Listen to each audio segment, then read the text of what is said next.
Everyone, it's Soulrise here and welcome to the latest update for Pet Build Guide, update from Tap Titans 2 version 3.4.1. Before we begin, I'd just like to say thank you to Mmlh, Timelord, Taco and Lemmingllama and the rest of the Tap Titans 2 community for all their support, contribution towards the community and for the guidance and help for these type of guides. Now you can get the latest information for these guides on the Tap Titans 2 Compendium website, which I'll put a link to the description of this below, so click on that link. And also if you wanted to show any donation or support or help the creators of these builds, click on that link. If you're new to this channel and this guide's helped you, and please like and subscribe, it would help the channel out very much. To begin, there are 5 main builds in the Tap Titans 2. There's pet builds, clanship builds, shadow clone builds, heavenly strike builds and silent march builds.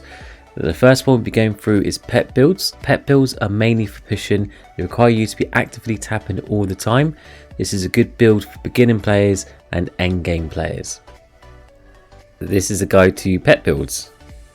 Skill point ranges. Pet builds are a good option for beginning players and endgame players. For beginning players, you need about 10 skill points to about 23 skill points. Then another build like clanship would be much better for you. For mid to late game players, you need around about 700 skill points, then it might be even better than your clanship or previous build.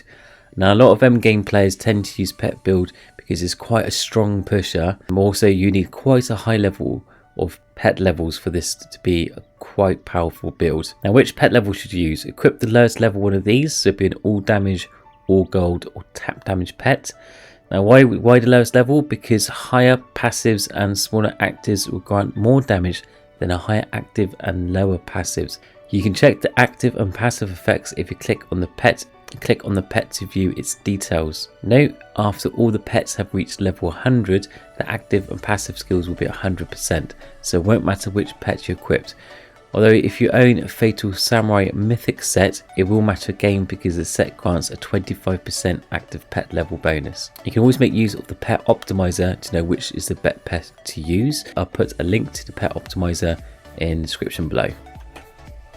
Now the beginning skill point table to use, if there's 2 main gold sources you can use, which is Pet, Heart of Midas or Fairy. If you are using Pet, Heart of Midas, it's recommended to use this skill tree. It starts off with a minimum requirement of 10 skill points on the first column and ends on 57 skill points. The red numbers indicate there has been an increase in skill points for that skill. So for example, on the first column, there's 10 skill points, you'll have to increase all of them by 1 at 20, but when you have 30 skill points, you only have to increase the Pet Evolution, Summon Inferno, Lightning Burst. So this is the next skill point table, which is at mid level. So if you have 252 skill points up to 783 skill points, then follow the skill points shown on the screen. And this is towards the mid to end game players. So you have any more than 823 skill points up to 2448 skill points, then follow the skills on this table. Feel free to pause the video if you need to look at any of this information, and you can also download a copy of this from the website, link in the description. Now if you chose to choose a fairy build, the difference between a Pet, Heart, Midas and Fairy is that Fairy would be better to use if you got VIP status, which means you can skip the adverts for the fairies, so that will save time and having to watch every single advert for every time you click on the fairy. If you wish to fairy income, then starting from 15 skill points up until 180 skill points, use this tree. For mid-game players, then from 705 skill points to 3504 skill points, you can follow this pet fairy build. Gold income sources, there's 3 main types: Heart of Midas, Fairy Gold and Chesting Gold. Pet build with Pet Heart of Midas should ignore the Sorcerer tree altogether.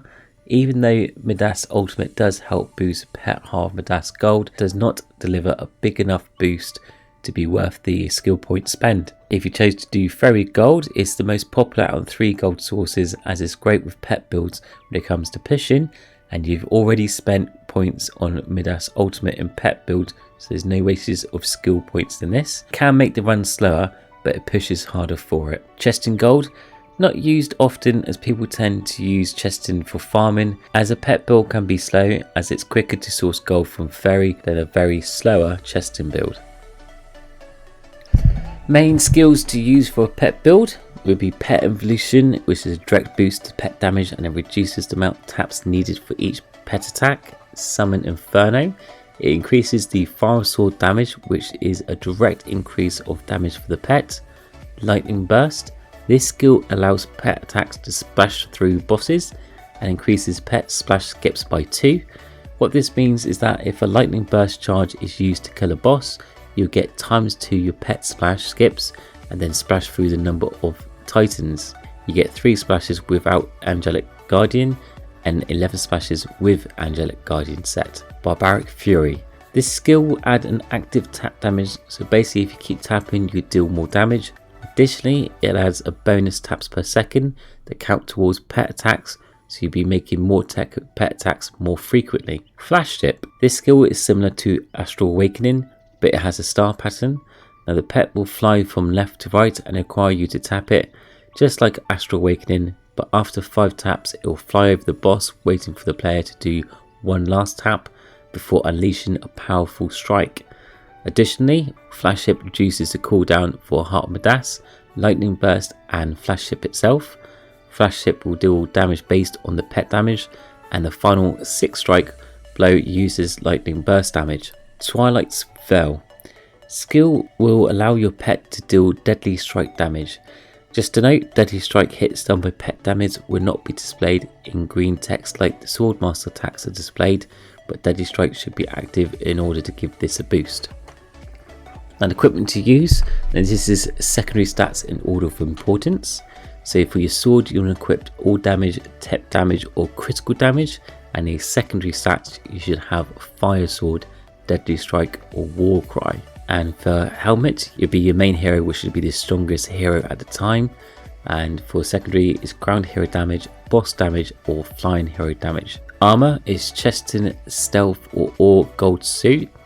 Use this if you use pet chesting or fairy gold build, and it will be Hand of Midas gold or fairy gold is a secondary stat. The other armor variant would be boss, stealth or gold suit, and you use this if you're using pet Heart of Midas gold build, and it'll be Heart of Midas gold, and Heart of Midas gold is a secondary stat. For your aura, sword or slash primary boost, whichever has the highest multiplier, and your ×10 boss gold chance, multiple fairy and many mana. And finally, slash is your pet damage slash. Portal chance, all probability, critical chance and deadly chance as your secondary.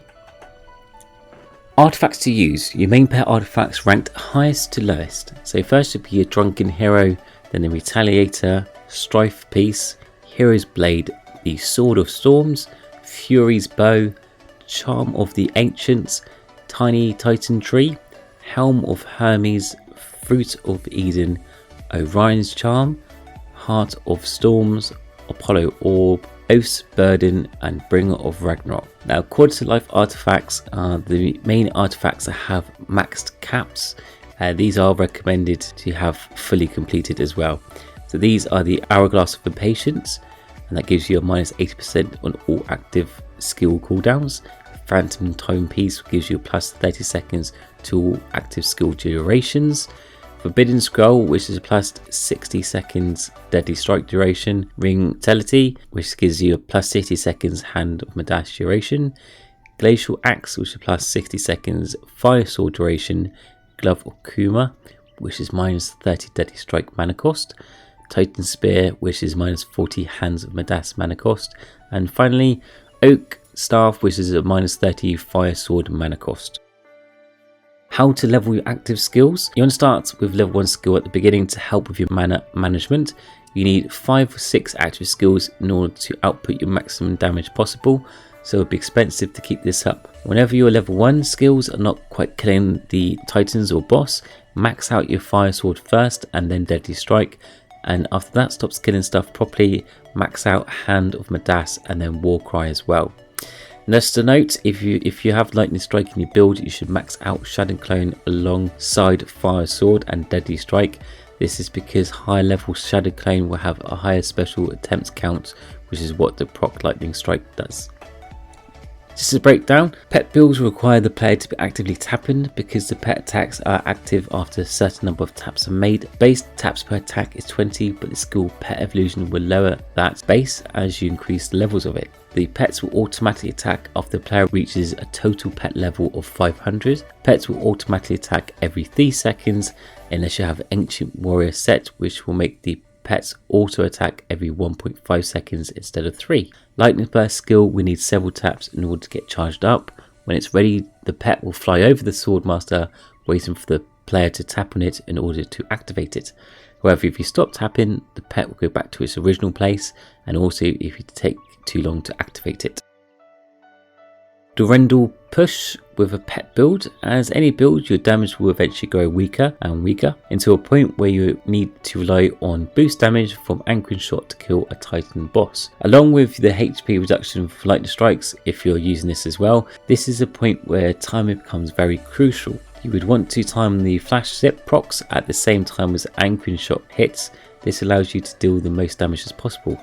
Now for Lightning Burst, for example, if you have Power Surge at 10, you have 10 pet splash skips. Killing a Titan or boss with Lightning Burst will give you a total of 20 splash skips. Assuming your Titan per stage is 20, the splash skip reduces your Titan stage to a minimum of 1 Titan and 1 for boss, so that's 2 Titans. Assuming that your splash damage is high enough, if you kill a Titan with Lightning Burst, you'll splash through 1 to 2 stages without snap effect, and 5 to 6 stages with snap effect. Snap effect reduces your Titan stage by half. Generally, you would want to get it so that your splash skips will bring the Titans per stage to the minimum, which will allow you to utilize Durendal Pushing. Using the same example of 20 splash skips with Lightning Burst, if your Titans per stage is 60, you want the Lightning Burst strike to hit a Titan at 40 to 60 or 59 to 60. Now this will allow you to effectively skip the boss Titan with your splashes. This is useful as boss HPs are normally higher than normal Titan.